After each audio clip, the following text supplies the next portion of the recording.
think I found a way to win back my creativity in stressful times. Now, your mileage may vary, but for me, writing by hand has really helped me reclaim moments of thoughtfulness and storytelling in a chaotic daily life. Today, we're going to talk about why I think that is and why it's going to benefit you.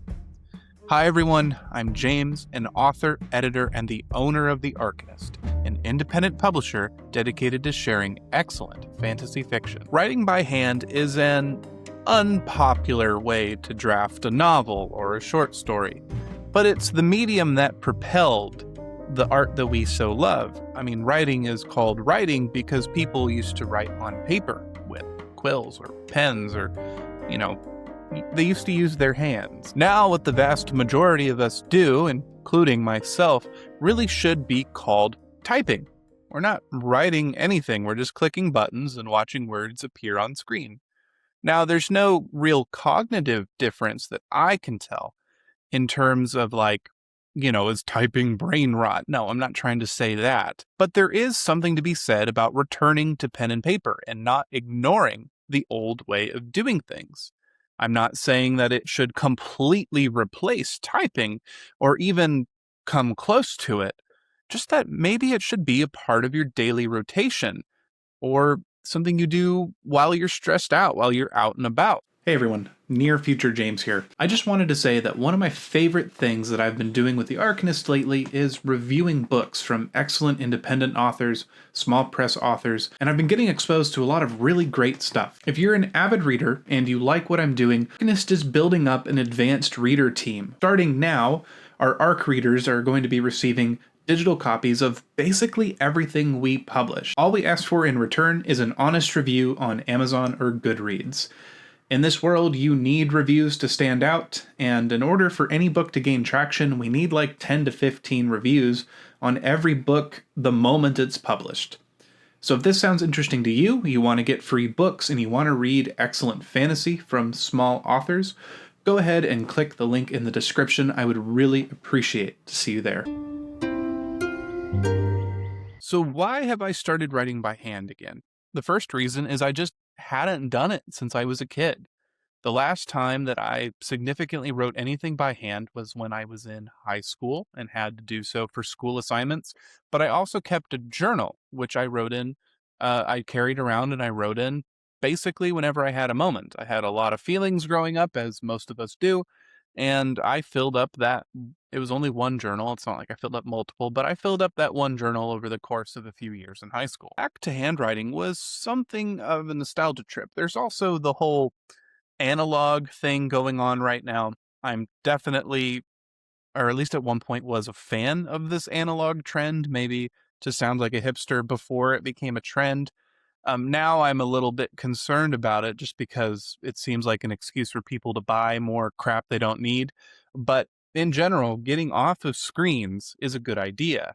Going back to older ways of doing things that require you to do things yourself is a good idea. Writing is a thoughtful art. You need to be mindful. You need to be observant. And frankly, sometimes the multi-purpose device of a computer that can do anything at once at any time is a little bit counterproductive to the goal of thoughtful, mindful writing. What really convinced me to start taking writing by hand seriously as a way to not necessarily create something publishable, but to supplement my writing practice was while I was doing some research and listening to back episodes of the Rogues in the House podcast, which, by the way, I'm the new co-host of. You can see that return episode here on my YouTube channel. They had an episode which featured Steven Erikson, my favorite author, you know this, and C.L. Werner, who's also fantastic and very accomplished. I believe it was Erikson who said he had at one point written an entire book by hand, and both of those guys are of an older generation. There was a time in their lives where writing by hand was probably the only option. For many of the classic authors that we love today, writing by hand was definitely the only option. Jane Austen is a famous example. She wrote everything by hand, and at that time period, you kind of had to be rich to be a writer because paper and quills and ink was super expensive. But as we move into the 20th century, I don't know this for sure, but I think about these famous pulp authors that I'm growing to really admire. Robert E. Howard, C.L. Moore, Clark Ashton Smith.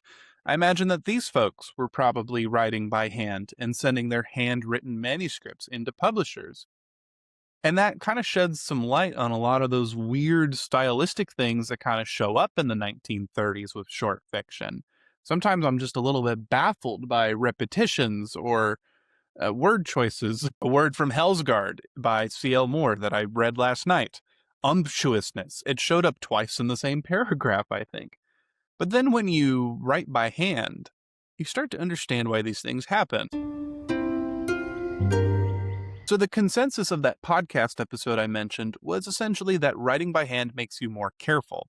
It makes you think more deeply about what you are writing. This has not been my experience.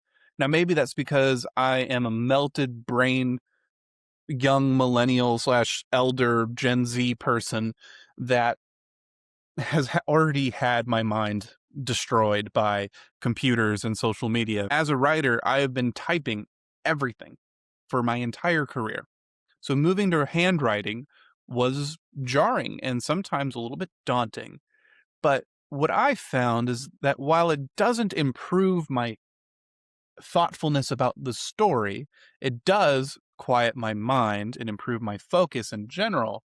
And in terms of writing, none of it is something that I would publish, but it's all stuff that I can work with. It's ideas that are out of my head and on paper. It's almost like when a painter sketches with pencil. That's not a painting, but it's something they can use later on. I think part of this is because of some physical limitations I have. When I was 14 years old, I got into a terrible, terrible car accident, almost full speed on the highway in the rain. I have had chronic back issues from that point forward. Now, I don't really know if those back issues have anything to do with my hands. It's just kind of the most obvious thing to point to. But I have a extremely less than average grip strength for a man of my weight and height. And any sort of like fine, continuous labor done with my hands, not so much like hammering, think more like drawing, writing, peeling oranges. If I'm doing these things for a long time, my hands get very sore and cramp up very quickly. So this means that with writing by hand, I have a limited amount of time before I kind of have to put my pen down. I often write past this limitation and I don't see any long-term consequences, but who knows, that might change as I get older. I know that Steven Erikson had to stop signing books because he was having physical complications with his hands. He's a much older fella than I am, so maybe that's something I have to be aware of later on. But this limited time frame that I have to write something down has led to an interesting development in my writing when I'm using pen and paper specifically. I'm not very precious anymore. I'm not trying to get anything right. I'm just trying to write whatever bullcrap I can get onto the page that vaguely resembles what I'm thinking about. This is exactly what I'm after in a first draft anyway, right? Regardless of typing or writing, you should just be word vomiting for that first draft to get the ideas onto the paper, and then you can revise and rewrite later. Rewriting's a very important part there. Don't just copy edit your word salad. But another interesting thing has happened to me in the last several months where now I'm suddenly working on deadlines, and where I used to have infinite time to write as much bullshit as I wanted to and rewrite it later, well, suddenly I kind of have to get it right the first time.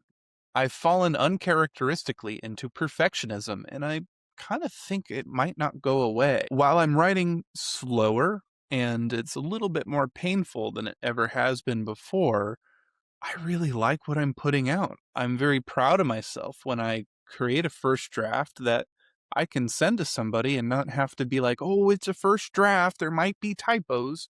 I mean, of course, there might be typos, but it's actually something readable that resembles the published product later on, where with my first couple books, none of those first drafts in any way have made it into the published work. So writing by hand, sketching out these scenes, I'm not even doing entire stories. I need to write a specific sequence.